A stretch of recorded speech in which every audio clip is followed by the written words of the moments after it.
복음은 예수님이 그리스도 일을 하신 게 복음이죠. 예수님이 그리스도 일을 하신 게 복음인데,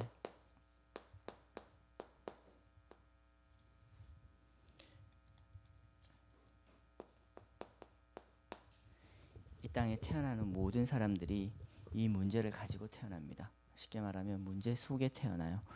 왜 인간이 태어날 때부터 문제를 가지고 태어나느냐? 최초 인간이 하나님을 떠났기 때문에 그래요. 하나님이 하나님과 함께 살도록 만들어졌는데 인간이 하나님을 떠난 거죠. 예를 들어서 우리가 어떤 제품을 사잖아요. 그러면 리모컨이 있고 제품이 있으면 그 리모컨으로 그 제품을 조정할 수 있고 제어할 수 있어요. 그렇게 그 리모컨은 그 제품하고 연결되도록 페어링 된다 그러는데, 그렇게 페어링 되게 만들어져 가지고 서로 이렇게 상호 통신을 하게 돼 있는데, 그 리모컨을 쉽게 말하면 잃어버린 거예요. 그러니까 연결이 끊어진 거예요. 그러니까 그게 당연히 문제죠. 왜? 리모컨이 동작을 안 하잖아요. 제품이 동작을 안 하잖아요. 그렇게 인간은 하나님을 떠난 게 문제입니다. 근데 성경에서는 하나님을 떠난 게 왜 문제라 그랬어요? 하나님을 떠나니까 하나님과의 관계가 끊어진 거예요. 인간이 하나님과 영적으로 소통하면서 살도록 만들어졌는데 하나님을 떠나니까 그 소통이 끊어졌죠. 리모컨이 서로 통신이 안 되는 거랑 똑같은 거예요. 그러니까 이 리모컨하고 연결된 제품이 동작을 전혀 안 하는 거죠. 근데 성경에서는 그렇게 하나님을 떠난 게 죄라 그랬습니다. 그런 인간이 하나님 떠나서 사는 것 자체가 저주라 그랬어요. 이 땅에 태어나서 사는 삶 자체가, 하나님을 떠나서 사는 삶 자체가 저주라 그랬어요. 그랬는데 이 인간을 하나님 떠나서 이 죄와 저주 속에 살게 한 악한 영이 있죠. 인간 스스로 하나님을 떠나지 않았습니다. 이 악한 영 사탄이라는 존재가 뱀의 형상을 입고 인간에게 와서 창세기 3장 1절에서 6절에 보면 자세히 나와 있죠. 우리 인간을 하나님 떠나게 해서 자기가 우리 인간의 주인이 되어서 이 하나님 떠난 문제 속에 가둬서 절대로 빠져나가지 못하게 자기가 주인이 되어서 살고 있습니다. 그러니까 이게 당연히 문제가 맞죠.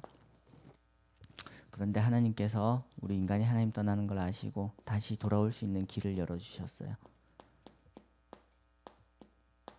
그러면서 다시 원래의 인간으로 우리 주인이 되어주셨습니다. 이 죄와 저주에서 해방을 주셨죠.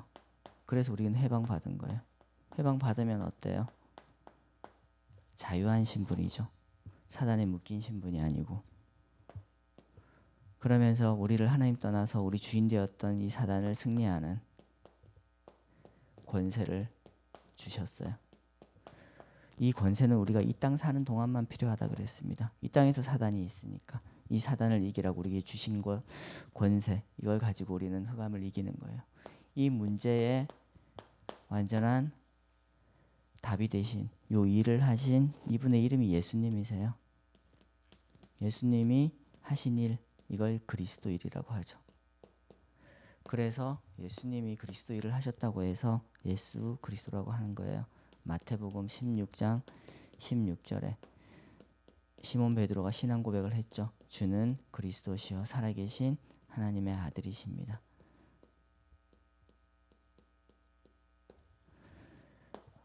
우리가 한 주 동안 강단에서도 그랬잖아요. 한 단어, 한 문장 잡고 우리가 집중하면 하나님이 계속 응답 주신다고 했는데, 우리는 이번 주에 이 묵상 운동으로 쉽게 집중할 수 있는 또 이 단어를 강단에서 매주 주시니까 우리가 집중하기가 훨씬 더 쉬운 것 같아요.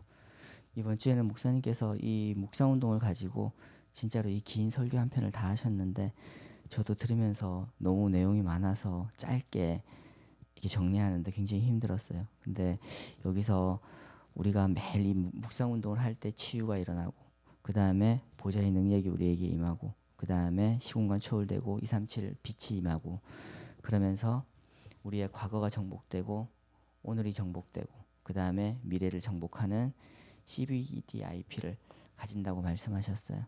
요 말씀 속에 정말 이 긴 메시지가 다 함축되어 있는데, 오늘 우리가 정말 하나님 앞에서 깊은 묵상을 하라 그랬어요. 우리가 이 정말 묵상을 하지 않으면 우리가 어떤 거에 집중을 한다 그러잖아요. 근데 이 집중이 우리가 세상적으로 잘못되면 집착이 된다 그랬는데 그 집착이 아니라 정말 하나님께로 집중해서 하나님이 우리를 치유하시고 24 속에서 25에 하나님 일을 하시는 거를 오늘도 우리가 확인할 수 있는 그런 시간을 가지면 최고의 축복된 날로 하나님께서 우리를 인도하실 거라고 분명히 믿습니다.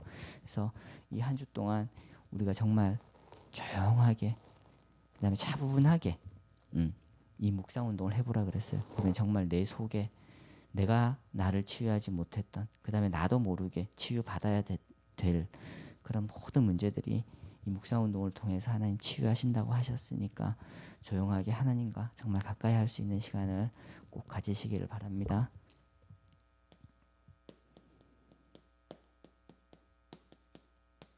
도저히 이해할 수 없는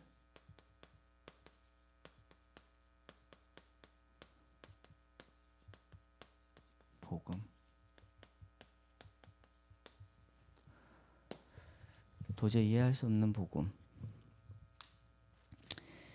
처음에 뭐 이렇게 예수님이 그리스도시고 예수님이 살리는 구세주로 이 땅에 오셨고 그랬는데 이제 유대인들이 예수님을 아마 이상한 사람 취급한다고 그랬잖아요. 서론에서. 그러면서 예수님께서 이 땅에 오셔서 세상 사람들이 도저히 이해할 수 없는 이 사건들을 세 가지를 설명해 주셨는데 방금 여기 문제답 속에 다 들어 있습니다. 에덴 동산 사건, 하나님 떠나는 사건이죠.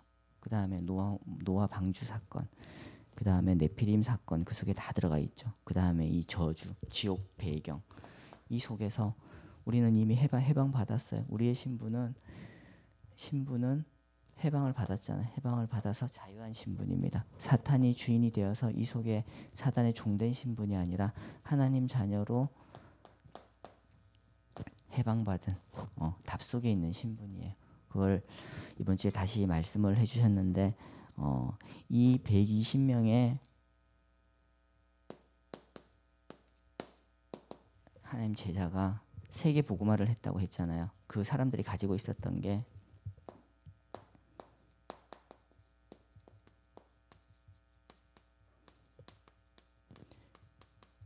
예언된 언약을 가지고 있었다 그랬죠. 창세기 3장 15절에 사야 7장 14절에 예수님이 이 땅에 오신다는 그 다음에 여자의 후손이 뱀의 머리를 상하게 한다는 이 예언된 언약을 가지고 있었어요. 그 다음에 또 뭘 가지고 있었냐면 성취된 언약 속에 있는 사람이라 그랬죠.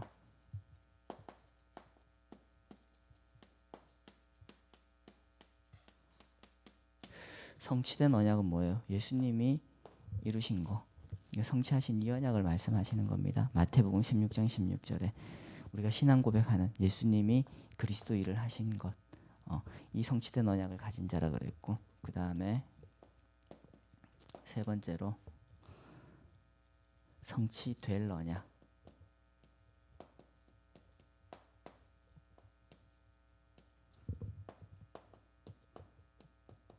언약 가진 자, 언약 속에 있는 자. 요거 말씀하시면서 이거는 뭐예요? 사도행전 1장 8절에 보면 우리에게 땅끝까지 증인 되리라 말씀하셨잖아요. 세계복음화의 언약 분명히 이루실 걸 하나님이 우리에게 언약으로 주셨기 때문에 우리도 오늘 그 언약이 세계복음화 237 빛을 발하는 그 언약을 우리가 잡고 하나님이 분명히 성취하실 그 언약을 가진 자로 이 속에 우리가 있는 주인공이 되면 됩니다. 그러면서 결론으로 내 소원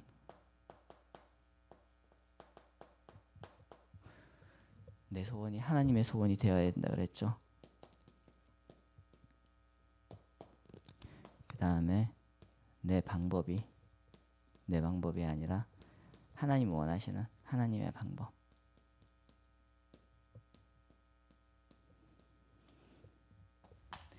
이 결론 부분이 저는 한 주 동안 지난주 강단 말씀에서 좀 마음에 담겼던 방법인데 우리가 세상을 살면서 하나님 방법이라고 하면서도 내 생각, 내 방법, 내 주장 참 많이 하는데 내 거가 아닌 정말 하나님이 원하시는 그 방법, 하나님이 원하시는 소원, 하나님의 소원은 뭘까?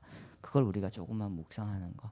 그러면 하나님은 오늘 내 현장에서 하나님의 방법대로 나를 귀하게 쓰실 거고 내 현장에서 내 있는 모습 그대로 하나님이 쓰실 거기 때문에 우리가 그 믿음만 있으면 내가 막 어떻게 해야 되겠다 미리 우리가 속된 말로 설레발친다 그러잖아요.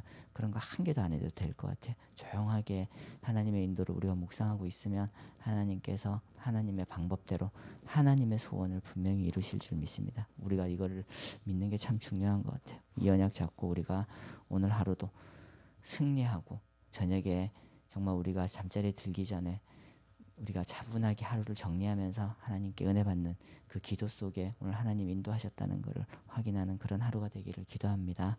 선포기도 하심으로 새벽 예배 마치겠습니다. 주는 그리스도시요 살아계신 하나님의 아들이십니다. 그리스도는 하나님 만나는 길이 되십니다. 죄와 저주에서 해방 주셨습니다. 사단을 이긴 권세를 주셨습니다. 아멘.